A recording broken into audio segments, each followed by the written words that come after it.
Это первый национальный парк для семейного отдыха, который расположится в Назране на площади более 100 гектаров в районе 18-этажных домов на въезде в Магаз до Икажевского перекрестка. Зеленый оазис обещает порадовать каждого жителя региона. Там предусмотрены зоны отдыха как взрослого населения, как детей. Там различные малые архитектурные формы, колесо обозрения, много чего там, скамейки, урны, малые архитектурные формы.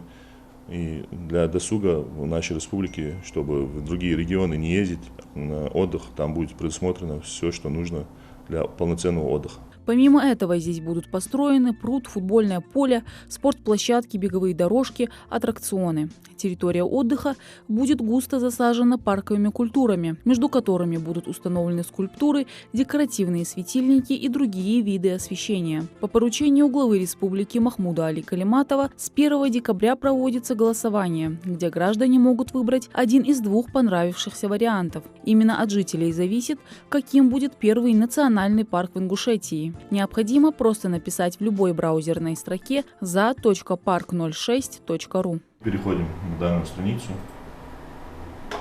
Это у нас страница. И выбираем голосование по выбору дизайн-проекта национального парка. Вот внизу есть «Перейти к голосованию». Нажимаем. Здесь представлены два дизайн-проекта. Дизайн-проект номер 1 и дизайн-проект номер 2.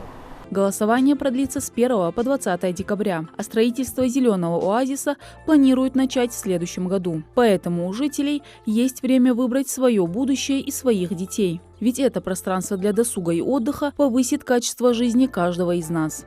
Тем более, что в Ингушетии имеются только небольшие парковые зоны. Администрация Малгобека, в свою очередь, проводит работы по оповещению жителей.